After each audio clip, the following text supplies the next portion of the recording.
Hello and welcome to Horror Hangout Bitesize with me, Ben Errington, one of the hosts of Horror Hangout. But you know that already. If you're here, you know it. So yeah, I thought I'd do a Horror Hangout Bitesize episode on a new release, a brand new release. Well, it's been out a couple of weeks now, but I had a chance to see it fairly recently, and that is Insidious the Red Door.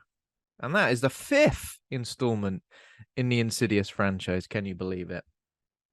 Obviously, we have covered the first film in the franchise in a fairly recent episode, with special guest Nico Bell.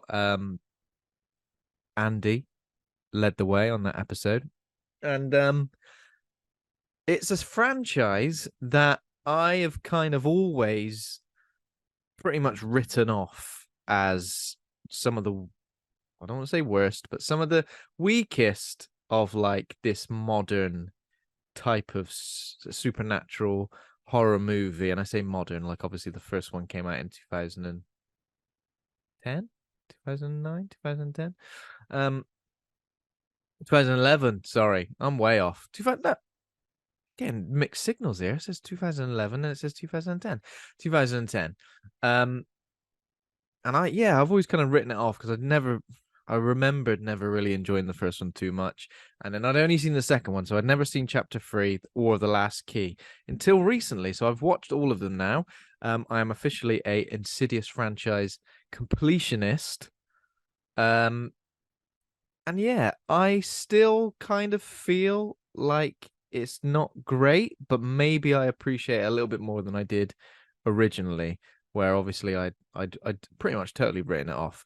I think it was after Chapter 2, so I think I enjoyed Chapter 1 to a degree, but Chapter 2 I find it quite derivative, and I wasn't a huge fan. So I think after that I was like, okay, I'm out. It's not really my thing.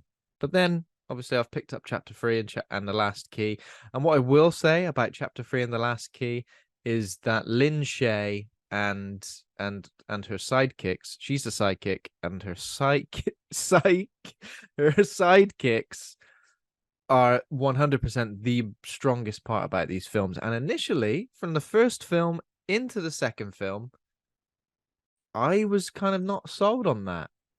But now, after watching Chapter 3 and The Last Key, I'm convinced that Lin Shaye kicks ass and is essentially horror royalty after these films, because she's great and she's the best thing about these films. The fact that she was killed up, spoilers obviously for the franchise, but I'm going to be spoiling The Red Door in full pretty much. The fact that she was killed off at the end of Insidious, and then they've managed to bring her back in every installment in some way, whether it's going, this was set in the past before the events of Insidious 1, or flashbacks, ghostly apparitions, or in Insidious the Red Door, YouTube videos. The fact that they need to do that just makes me think, why did they kill her off in the first one? Could they not have just had her get strangled and then wake up okay? Oh, I've been strangled, but actually it wasn't enough to kill me. Yeah. So what I will say is, after watching Insidious the Red Door, I think it ends on something of a good note, kind of I don't want to say a high, but it ends quite nicely. So Chapter 2 I really wasn't a fan of. Chapter 3 I thought was kind of all right, but maybe a bit generic. The Last Key kind of didn't know what kind of film it wanted to be. It kind of had three different plot points, storylines for three different types of film it was, and it didn't settle into what the kind of film it was until towards the end. So that was a bit confusing. But Insidious the Red Door obviously is a completely different beast, because it follows on pretty much directly from Chapter 1 and Chapter 2. Chapter 3 and Chapter 4 obviously still exist in the timeline, but this is 9 years after the events of Insidious Chapter 2. And what is obviously very, very interesting and very key in this is that it's directed by Patrick Wilson in his directorial debut. So yeah, Insidious the Red Door, a 2023 American supernatural horror film directed by Patrick Wilson, from a screenplay by Scott Teems based on a story by Leigh Whannell. Leigh Whannell? Leigh Whannell? I always struggle with that. Leigh Whannell? direct sequel to Insidious Chapter 2, the 5th installment in Insidious franchise. So stars returning actors Ty Simpkins, Patrick Wilson, of course, Rose Byrne, and then all of the classic Insidious people reprising their roles. So fascinating in a way that the star Patrick Wilson is directing, and as we mentioned on our full episode fairly recently, where we were talking horror news, he sings on a song on the soundtrack, which is like plays over the end credits as a guest vocalist for Ghost, who covered a Shakespeare Sister song, Stay. And we kind of made fun of about that bit. Like, he's doing everything. He's getting involved. He's directed. He's starring. He's singing the theme tune. But here's what I want to say about that. Clearly, Patrick Wilson respects the characters, cares about these characters, and everything that they've gone through, leading up to the events of this film, and respects the franchise, because I feel like he takes advantage of all that is good about this franchise and delivers it well. I feel like in the past, this franchise has kind of gone off the beaten track a little bit and maybe got a little bit lost in generic territory. But this film, Insidious: The Red Door, was a nice surprise, I feel.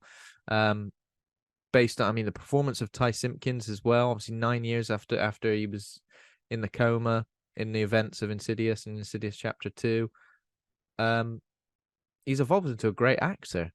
I don't think I've seen him in anything else recently.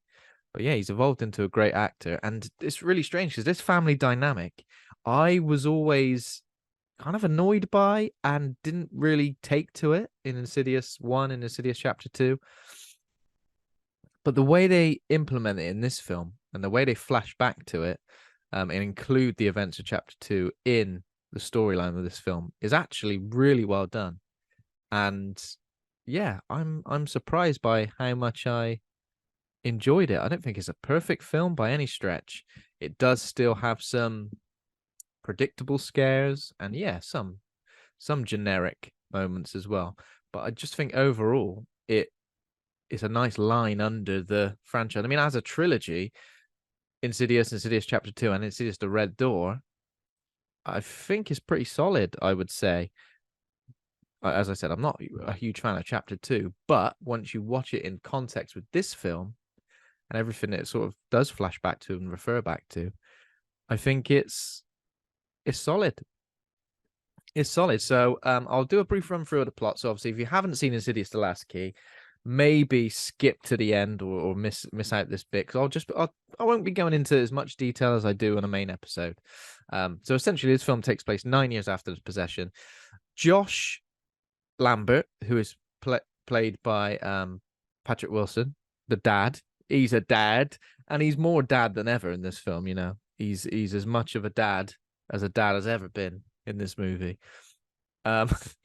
Because you know he caring about his kids. I mean, it's interesting what they've done with the family dynamic, because Josh and his wife, or ex-wife, played by Rose Byrne, Renee, they've split up.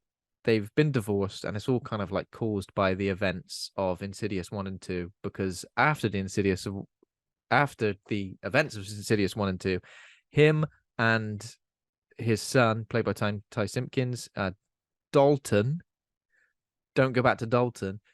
They both get their like memory wiped. I don't know. There's like some guy, the friend of Lin Shaye in the first film.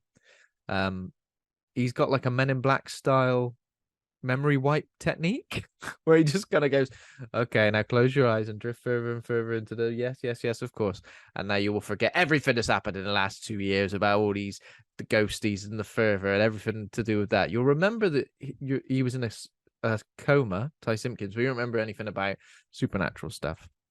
So that happens, but unfortunately it's detrimental because Patrick Wilson starts getting like brain fog and just he's not himself. He's not feeling himself. He's feeling, and then in that way he kind of drifts further and further away from his family.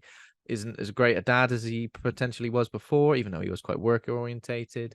And yeah, his relationship breaks down with Renee, and we join the family here when they're at the funeral of Josh's mother, Lorraine, who's recently died. Obviously, she played quite a key part in Insidious 1 and 2. So Barbara Hershey, who was also in the movie The Entity. I watched that as well fairly recently.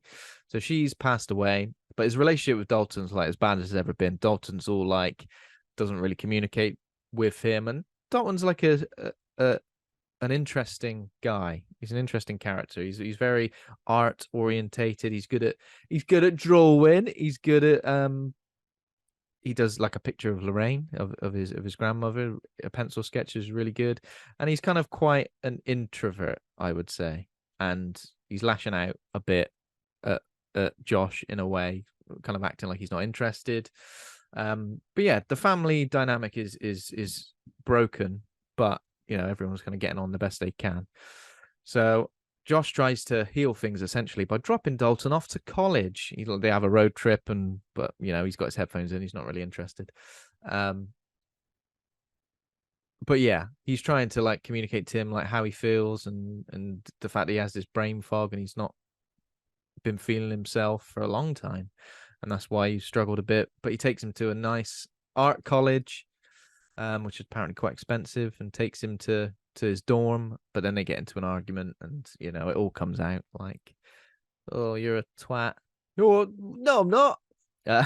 Basically, Dalton says to Josh, "You need to get help. You should probably try and go and get help." So Josh is like, he leaves him a message on the phone afterwards to say, "Yes, I am going to try and get help because I know I'm not quite right." Dalton in class, he has like an art class, and I think this is when the referencing back to the events of the first film start to happen, because he draws a picture of this red door that obviously was used to enter the further back then, and because the art teacher kind of gets him to like go deeper and drift into himself, and that I think that started unlocking some of the repressed memories that he has from when he was in the coma and beyond. The character of Dalton's roommate, who is played by, I'm not sure actually, now I'm looking at it, but the character of, I think, Sinclair Daniel playing Chris Winslow, she is great because she injects like a real life into this movie. Dalton on the surface is a very serious person who gets overwhelmed by his emotions, and he's somebody who takes art very seriously. He gets invited to a party, and he's not really into it, which is fine because the people who are throwing the party do seem like douchebags. However, like, he's a very serious, strong-minded person. So what Chris kind of introduces is like a breakdown of that. She injects humor, of course, but she's not just there to play for laughs. She kind of like breaks down this tension in a good way, and I think her involvement is really good because she also believes Dalton when he starts telling her certain things. Like, she's open to it and understanding, whereas what they could have done is easily introduced a character who was his roommate, who was like, "You're nuts, you're seeing things, I don't believe in this and that." But so she's very good, even when she gets put at risk. She's very good at sort of delivering that different dynamic, I guess, to the scenario. Around about the time that this starts happening, with the red door being drawn, Josh starts being haunted by the spirit of a man. There's some good scares here, There's an interesting thing where Josh is playing like a sort of memory game. So after he goes to the doctor, he gets told that you should probably play a little memory game, and your brain fog will start going away. And he's sort of playing it with these cards on a window, and we see a shape in the background. Also, when he does go to the doctor, there's a very, very good scare involving an MRI scan that really did get me. And it was very, very loud in the cinema when I watched it, which is good, obviously. So it's very, very effective. And he starts being haunted by the spirit of this man, and he starts like digging a little bit more, and then he finds out that it was his dad, his father, who was believed to have abandoned his family when he was young. And that's kind of where all of this kind of stems from, I think, because Josh is constantly referring to the fact that he didn't have a dad. So he's kind of like, "Dalton, you should be grateful that you've got a dad, me, who wants to help you and wants to be there for you." But obviously that's not the answer. He still needs to come to terms with certain things. So Dalton attends like this frat party, which I mentioned before. And there is when he sees, they kind of just casually mentioned that some student died from, I don't know, alcohol poisoning or something. But then Dalton sees the spirit of this person and he gets like vomited on. That's all pretty disgusting. And then he ends up going to the fervor again. And this is when Chris kind of breaks it down for Dalton and shows him a YouTube video, which is including Specs and Tucker, who are Lin Shaye's sidekicks, and explains how astral projection works and tries to say, like, this is what you're doing when you go into the fervor. You're experiencing astral projection. And then we see a clip of Lin Shaye, Elise, talking about what the fervor is. So then Dalton thinks, oh, I can probably control it. I might as well go and astral project again, and maybe I'll get some answers about what's going on here.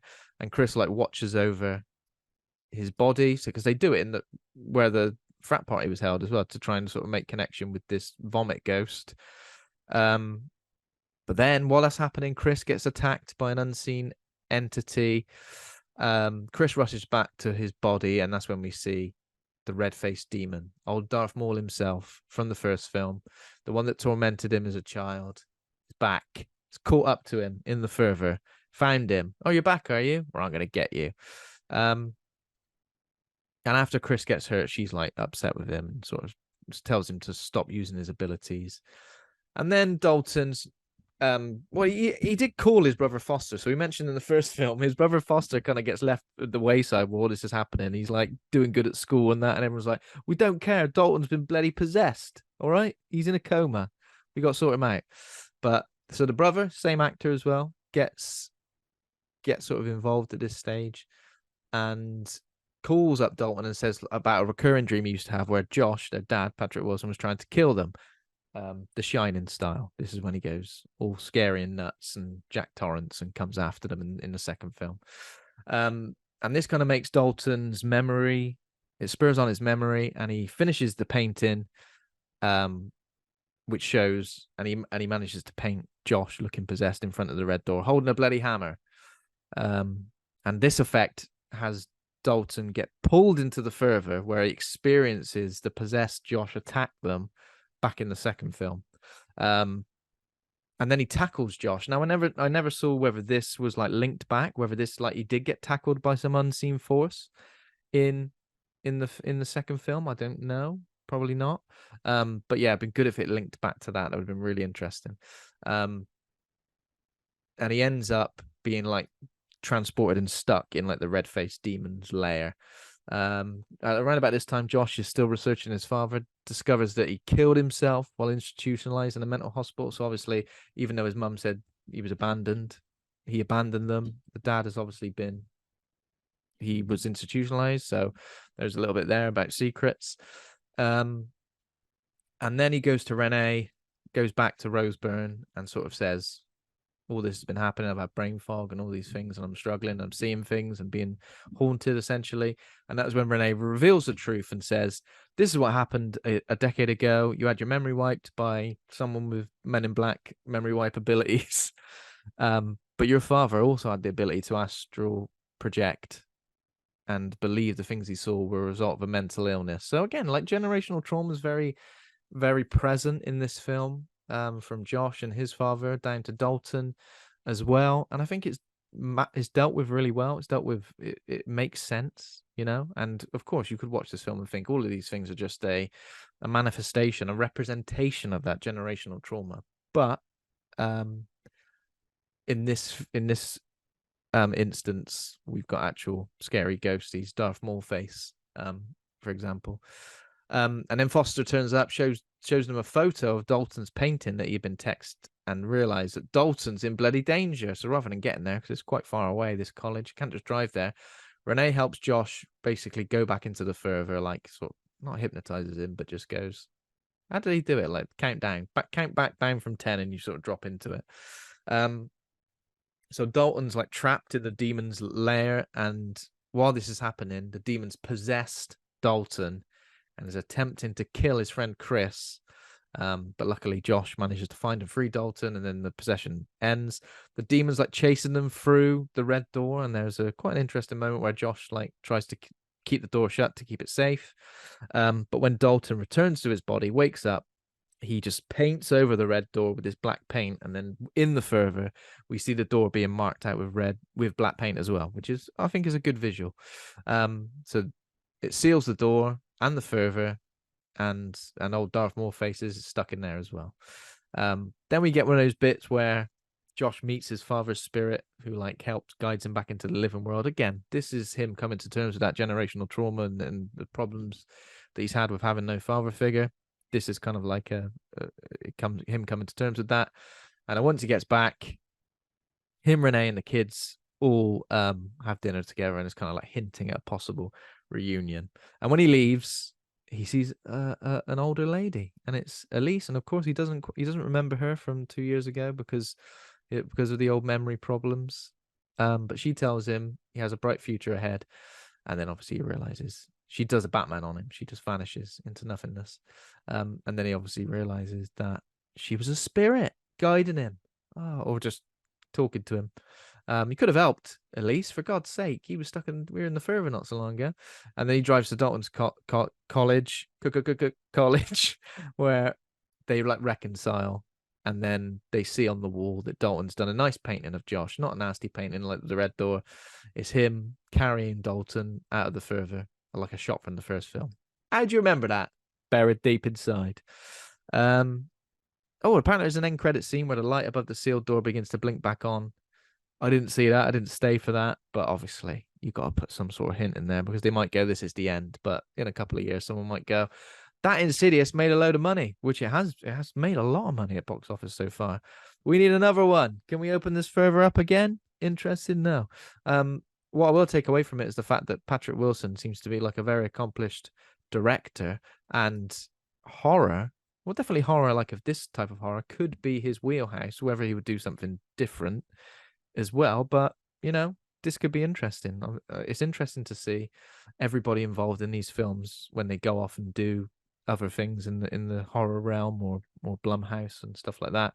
Obviously, Leigh Whannell moving on to things like Invisible Man, an Upgrade and stuff like that after the Insidious movies.